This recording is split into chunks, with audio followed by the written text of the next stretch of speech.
We are into the fifth session of this test match, and would you believe it, this has been the best session for the Australian bowlers, because this is where they've got 2 wickets so far. 4 wickets is what India has lost at the moment. 3, 4, 6 for 6 is the score at the moment. I beg your pardon, 3, 4, 6 for 4 at the moment is India's score. 106 for Cheteshwar Pujara, and Virat Kohli got out for 82. These are the 2 wickets to fall in the 5th session of the Melbourne Test match. Joining me, VVS Laxman and Brad Hodge. Brad, I'll start with you. We'll start with Virat Kohli's wicket, probably the most crucial wicket to fall in this session. Do you think that back problem he was having and the treatment that he received eventually led to him playing those aggressive shots, which led to his dismissal? Yeah, quite possibly, but I think it was just a simple case of looking to up the ante and push that run rate along. There's a change of plan, and Mitchell Starc was bowling pretty well and forced him into an error. I think it's the first time that he's ever been caught in third man in his Test career, so there's always a first. But I think it was just generally him just trying to push the run rate along as quick as he possibly can. All right, if you take a look at how the Australian bowlers were also bowling to Virat Kohli, just before he got out, plenty of short pitch deliveries were delivered to Virat Kohli. He managed to pull some of those balls as well, very well, went for 4, but then it was that short pitch ball which also led to his dismissal. We'll take a look at what the Australian bowlers were actually doing to Virat Kohli, and there you have it, shot of good length. He had 6 balls, and then short pitch, which I was talking about, 8 of them bowled just post lunch on day 2. Clearly, this is something they discussed during lunchtime. Yeah, this must have been the plan, because as we discussed during the lunch show, what will be the approach from Team India? How will Virat Kohli, Pujara come after lunch and bat? Will they look to be aggressive? Because the first session they didn't get too many runs. I think just 62 runs in that first session. So I think that's very good proactive planning from Team Paine, and the Australian bowlers executed that to perfection. Because on this wicket, playing the pull shot, you have to be totally on top of the ball, because while Virat Kohli got some boundaries, but there were some where the ball didn't come onto the bat, and I think it was a planned approach from the Australians, especially at the start of the session, because how you start the session is very crucial, and that's something which you as bowlers you discuss, and the bowling coach goes and has a chat with the captain and the bowling unit, saying that you start off well and you finish off well, invariably you are in good position. So I think they executed the plan really well, but again, very unselfish of Virat Kohli. While he could have easily played for his 100, but he knew as a captain that it was time for him to accelerate. And if anyone between Pujara and Virat Kohli could accelerate, it was Virat Kohli, because Pujara usually plays in his own style. The tempo is maintained by Pujara, but I think the tempo can be changed by Virat Kohli. He's got the shots to do that. So you think at that moment the captain Virat Kohli took over the batsman Virat Kohli? Yes, absolutely. There's no doubts about that, because as a captain, you not only think about your own score, but you also think about what's going to happen 2 sessions from now. And he realized that it was a time for him and Team India to accelerate.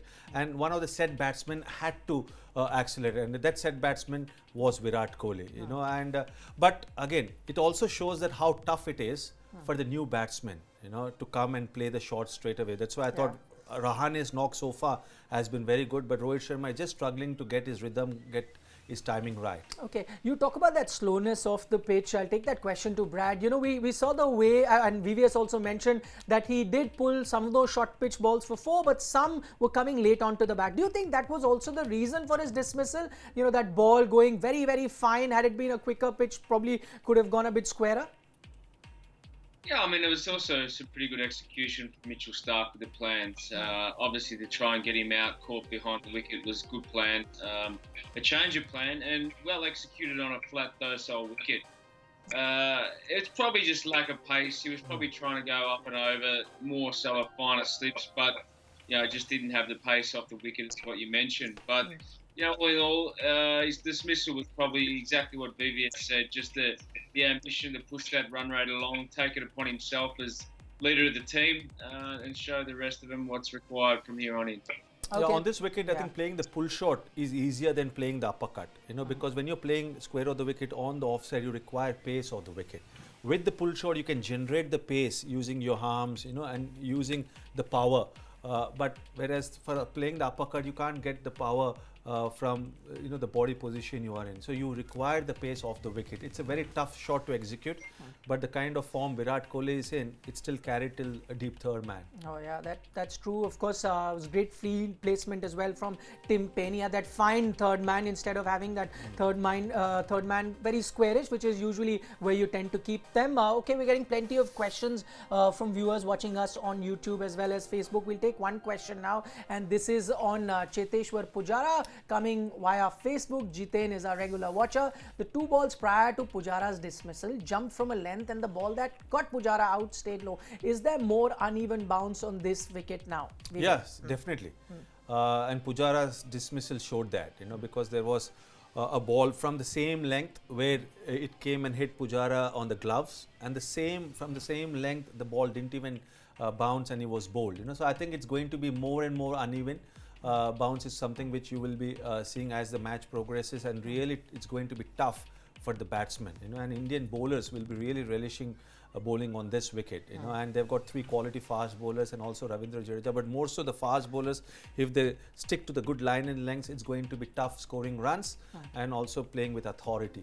Okay, let's take a look at how the Australian bowlers have performed. This I mentioned right at the start of our show, that this is probably the best session for the Australian bowlers because they managed to pick up those 2 very crucial wickets. Let's take a look at the lengths that the Australian bowlers have been bowling. In this session, we're just looking at the session after lunch, and if you take a look at it, there 8% was shot in the first session, and now they've gone to 15% shot of good length as well, has increased to 25%. Brad, this is something that we're seeing, and we've been talking about it, about the lengths that shorter that you bowl is better. But let's take a look at the line, and we mentioned, and you were of the opinion that you should always bowl right outside that, what you could call it, the second, third, or the fourth off stump sort of line that you bowl, which is very, very good. But now in this session, we've seen that they're bowling stump to stump line. Is that the correct way to go about, especially when the ball gets a bit old?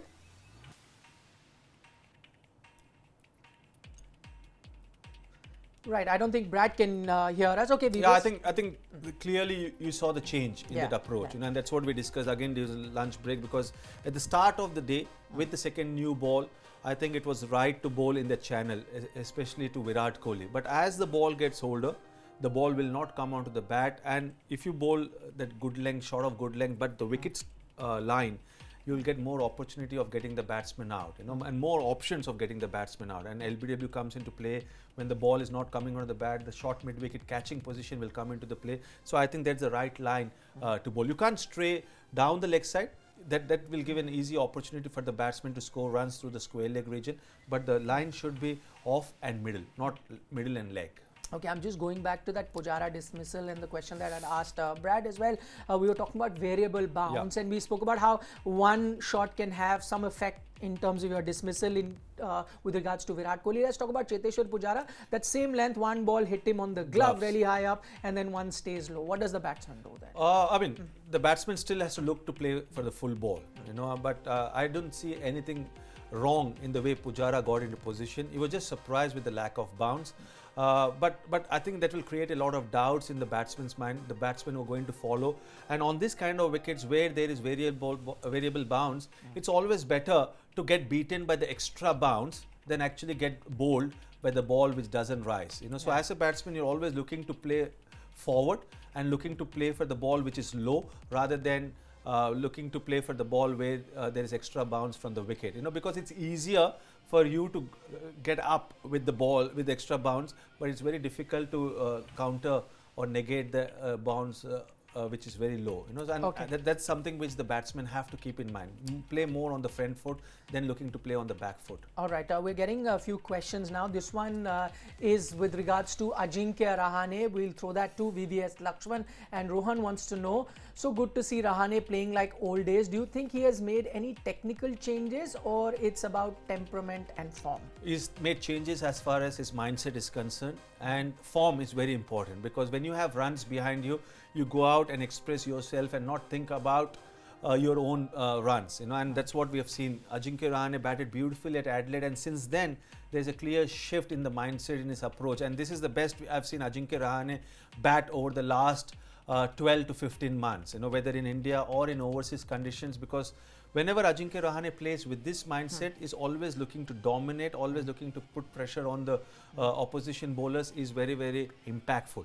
And it's not an easy wicket to bat on. But right from the first ball Ajinkya Rahane was playing, I think he was getting into good position, but he was looking to be positive. And you can easily see the difference between Rohit Sharma, who is not amongst runs, who didn't play the previous match at Perth, is lacking the rhythm. Whereas Ajinkya Rahane from the first ball is showing that form, is showing the rhythm and getting into good position. Okay, I'm just going to take an extension of that question because we've got a question from Parag on Ajinkya Rahane. I'll take that to Brad. I believe he's back with us. Brad, we were talking about Ajinkya Rahane and Parag has a question. Have you noticed that Ajinkya Rahane has now made a conscious decision to be very aggressive right at the start of his innings?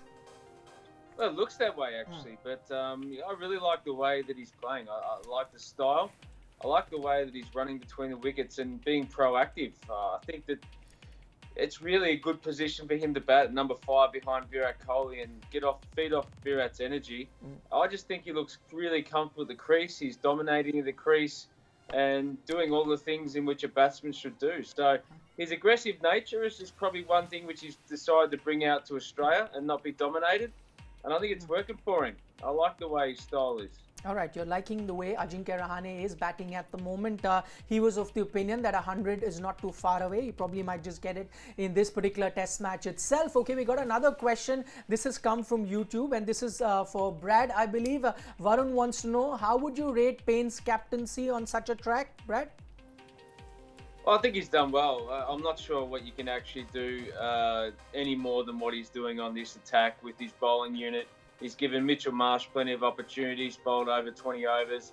He's rotated his quicks. There's not a lot there for Nathan Lyon. So I think he's mixed around well. We've seen 1 or 2 changes in plans. You know, we've come out, they've obviously discussed their plans and gone to plan A, B and C and see which one works. So, look, you can't question anything more than what he's doing. I think he's trying all he possibly can. And, you know, he's keeping themselves in the game, given the fact that they're keeping the runs rate down to a certain level, which just is buying time for the Australians. Okay, we're getting another comment on YouTube. I'll put that to you. Varun Gupta thinks that this is exactly the same pitch as the 1997 Colombo Test match. I reckon there can be no pitch like that. That was that 952 that Sri Lanka got, Sanat Jayasuriya got at 100. This certainly is not a track where you'll see Australia put on 900 odd runs. No, neither side. You know, I think it's not that wicket at Colombo was a flat wicket. You know, this wicket is tough to score runs. Flat wicket means where the batsman can easily score runs, can play through the line. There's no deviation of the wicket. There is no uneven bounce. What we have seen, there is uneven bounce from the first session of the first day. And as the match progresses, you can see that there will be more turn, but it's slow in nature. But scoring will be tough on this wicket. Whereas if some team is getting 500, which India got on that day, and then the opposition team getting 900 runs, that means it's a flat wicket in favor of the batsman. I don't think that this wicket is in favor of the batsman. Okay, we've got another question. This one's come from Facebook and this is for VVS Laxman and Jessica Joseph. Which Indian bowler would be successful on this pitch? Well, that's a good question, Jessica, and I feel that all the 3 Indian quicks will be very, very successful and impactful. While I would little tend towards Jasprit Bumrah, very similar to Pat Cummins, but I think all 3 of them, Ishant Sharma, Bumrah and Shami, will be effective. You know, because they're bowling quick and they're bowling with discipline, lines and lengths. They're executing their plans to perfection. And on this wicket, all 3 of them, with the accuracy they have shown in this series so far, will be very, very tough for the Australian batsmen to face. All right, we're running completely out of time because the batsmen should be out very soon for the final session on day 2 of the Melbourne Test. But we've got our final segment. This is called Fab 4. We take a look at how VVS Laxman and Brad Hodge have performed up until now. This is Laxman's Fab 4. He's got a total of 106 points. This, remember, is just day 2 of the Melbourne Test. So far on the overall leaderboard, he was leading. He's got points there from Pujara essentially. Okay, let's take a look at how Brad Hodge has performed so far up until T. These are his Fab 4. Ajinkya Rahane has got him 30 points. Cheteshwar Pujara 38 points. He's got Rohit Sharma as well, who giving him points. He's got him 13 at the moment, but still on the crease. And Mitchell Starc has also given him 20 points. Yeah, okay. That's good. I'm That's in lead good. again. You think so? And this is my favorite session. Are you sure you're on T lead? to Yes. end of the day's play. But I'm As a not number 6 batsman, I'm looking to score, accelerate.